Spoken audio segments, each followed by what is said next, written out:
Hello, and welcome to today's daily news report, where I cover all the biggest stories affecting your wallet, life, and money. You watch this channel each day because I keep you in the loop on what's really going on in Washington, D.C. with President Biden and the U.S. economy. So let's jump right in. Many Democrats are starting to become more enraged at President Biden following the Supreme Court's ruling on abortion. Some protesters have even climbed a crane to hang a large banner that reads, "Biden, protect abortion." The issue is that Biden continues to show that he has no real power or influence over things that Democrats say they care about. When gas prices rose, a White House advisor said there's no silver bullet to help the American people. Now Biden's own health secretary is saying there's no magic bullet to reverse the abortion ruling. However, according to dozens of articles I read today, many Democrats, especially younger Democrats, are feeling abandoned by their own party. They are saying, "You've likely raised hundreds of millions of dollars over the last 50 years on our fear of losing Roe v. Wade protection, only to lose it while you have the most power ever as a party in American history." So basically, you've been raising all this money off of the fear of losing it, and when you had full power, you lost it, and now they're feeling abandoned. In fact, Charlemagne the God told his podcast listeners and the black community, this isn't the Republicans' fault. This is the Democrats' fault for not fighting for what they said they would protect. Democrats don't have courage to keep their promises. So he's pretty fired up and letting his listenership know, hey, listen, they're not fighting for us. We've got to do something. The economy and abortion are two of the bigger issues Democrats care about as they head into the midterm election. And if Biden keeps showing that he can't fix his voters' problems, they will likely go independent or possibly switch to the Republican Party, where if you can't fix abortion and inflation, maybe the Republicans can at least fix the inflation problem. This is according to many reports today. Now, these same reports show that Biden is beginning to get frustrated, with him recently joking that he may not come back to the United States from his overseas trip in Spain because of his poor ratings here in the United States. Now, let me know in the comments, and be kind, should President Biden just stay in Spain, or should he come back to the United States? Let me know your thoughts in the comments. If the January 6th hearing wasn't considered reality TV before, now it definitely should be. You guys, we're getting such mixed messages. If you go on CNN, they're like praising this bombshell testimony. And if you go on any independent or conservative website, they've basically debunked this bombshell testimony.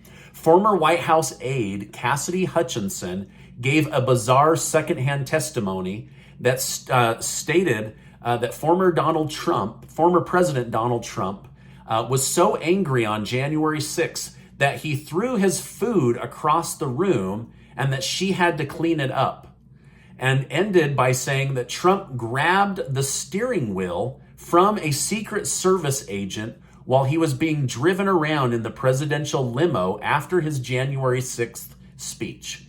She alleged that Trump tried forcing his way to Capitol Hill, and when the Secret Service denied his request due to safety concerns, he allegedly got enraged, jumped over the median, grabbed the steering wheel, and as his hand was blocked, he then turned and began choking the Secret Service agent named Bobby Engel, saying that he thrust himself at his throat.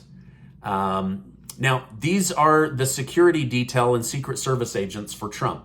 However, this story quickly crumbled, and people are very skeptical. Trump himself accused the committee of fabricating the story and lying to advance their agenda. And in this instance, he may be correct. Even NBC News, who leans very far to the left, stated, "A source close to the Secret Service tells me both Bobby Engel and the lead agent and the presidential limousine driver are prepared to testify under oath that neither man was assaulted and that Mr. Trump never lunged for the steering wheel. So it appears this story has a lot of holes in it. Now, if this story is proven to be false, it may cause the public to question if other accusations were also false. Until now, the committee has done a good job of getting the public to distrust Donald Trump. But now Trump may have an opportunity to shift the tides in his favor. So Ms. Hutchinson testified under oath that someone told her the story of the Secret Service agents, while the Secret Service agents themselves say it's completely made up. So will the January 6th committee call these Secret Service agents in to testify? Not likely. It doesn't fit their agenda, right? All right, now in the wake of recent news regarding 50 people who sadly died in a container truck while attempting to enter the United States, Biden's border chief has now blamed the Mexican cartel for the incident. However, Mark Krikonian, the director of the Center of Immigration Studies, stated that while the cartel is mainly to blame, the administration shares responsibility in these deaths because it's luring illegal immigrants to take these kinds of potentially fatal risks. So basically, these 50 people trying to get to America for a better life were locked inside of a metal shipping container, and they all died of heat exhaustion because their driver was all like out of his mind on meth, and they all died. And so it's just a horrible, horrible story. I can't imagine being locked in a hot room like that. But Senator Dick Durbin said, this is now worse than the Uvalde school shooting with 51 people confirmed dead. He said, hopefully the Senate can work on immigration reform so that this doesn't keep happening. I got a really good reminder yesterday from a community viewer here on YouTube named Angel Rogers. She said her senior mother was recently removed from many government programs, including food stamps.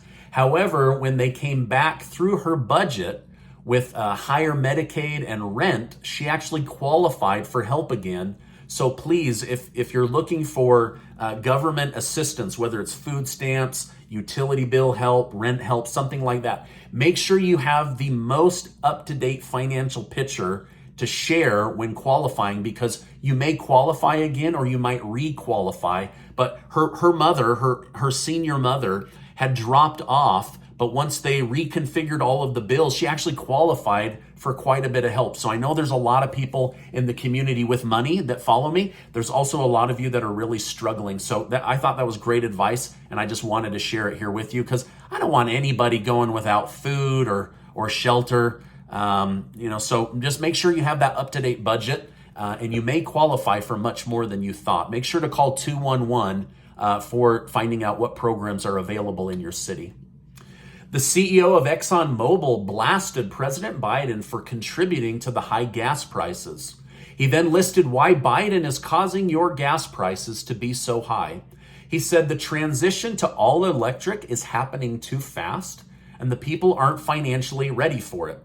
Based on the comments that I'm seeing here, most of you are saying, I can barely afford to put gas in the car I already have. How am I supposed to buy a $50,000 or $60,000 electric car?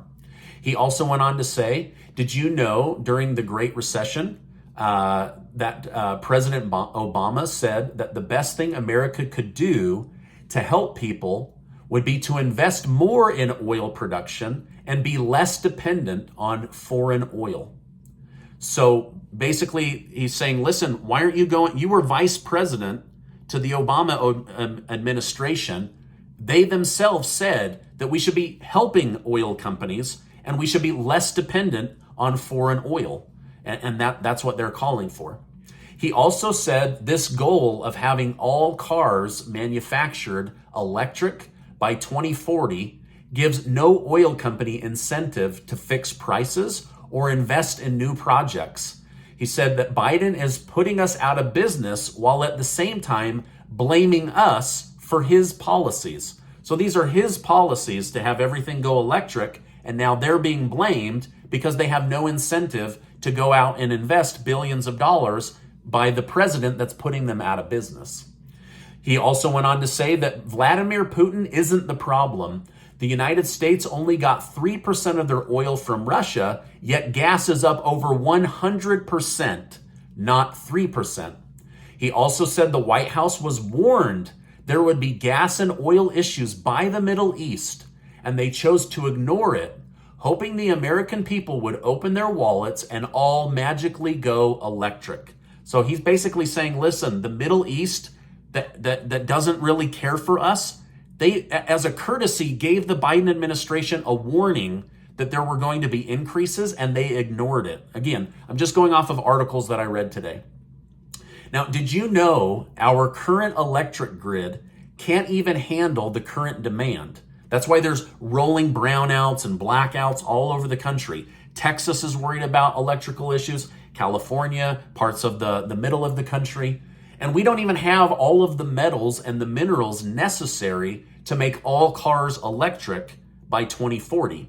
So it kind of is a pipe dream, but just having that policy in place makes these oil companies say, wait a minute, we're going to be out of business in 17 years. Why would we invest more money in something that you're going to kill, right?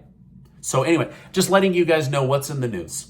Federal Reserve Chairman Jerome Powell stated that we've entered a new world in a speech he gave today.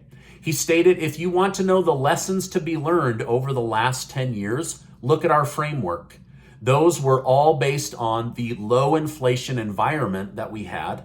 And now we're in this new world where it's quite different with higher inflation, many supply shocks, and strong inflationary forces around the world. It's quite a different environment. The speech seems to be Powell admitting that we're in an environment where it's hard to control and predict the financial situation. However, he claims that they will eventually get inflation down to 2% again. Eventually being the key word, and the one word everyone struggling to pay their bills didn't want to hear. Eventually, what does that mean? A year from now? 5 years from now? How long are we going to be living with these ridiculously high prices? I can tell you this, like I just studied this book, The Great Devaluation, and they walk through exactly how the Federal Reserve's policies have single-handedly made the rich and the politicians richer and the poor poorer. It's actually really, really sad. Anyway, great read. Massive multi-billion-dollar hedge fund Citadel abruptly announced they are leaving Chicago, Illinois, and moving their offices to Miami, Florida. The owner said he can't live in a city that hates the police, allows crime, and taxes people into poverty, so they're moving. Representative AOC is refusing to answer whether she plans to run for president against Joe Biden in 2024. She might do it. After all, she just said she needs a pay raise. She couldn't raise a family on $174,000. She can't barely keep the lights on at $174,000. And the president's position pays $400,000. So she would basically double her income. So she may actually go for it. And when it comes to experience and age, she does have the age. So she could qualify with her age. Now, the Supreme Court Justice Stephen Breyer will officially retire tomorrow at noon. We thank him for his service. And Justice Ketanji Brown will be sworn in as the new 9th Justice on the Supreme Court bench. U.S. officials have reportedly started to doubt if Ukraine will be able to secure a full victory as desired by Volodymyr Zelensky. Ukraine is clearly outmatched by Russia and is fully reliant on support from allies just to stay in the war. Some have suggested that they might have to convince President Zelensky to redefine his definition of win and end this war before it drags out too long. Now, according to the Kremlin, Russia stated the war in Ukraine will end as soon as Ukraine is willing to admit they've been defeated. The big three indexes on Wall Street are now officially in bear territory. The Dow, the S&P 500, and the NASDAQ are all down over 20%, leaving many people and their retirement accounts aching.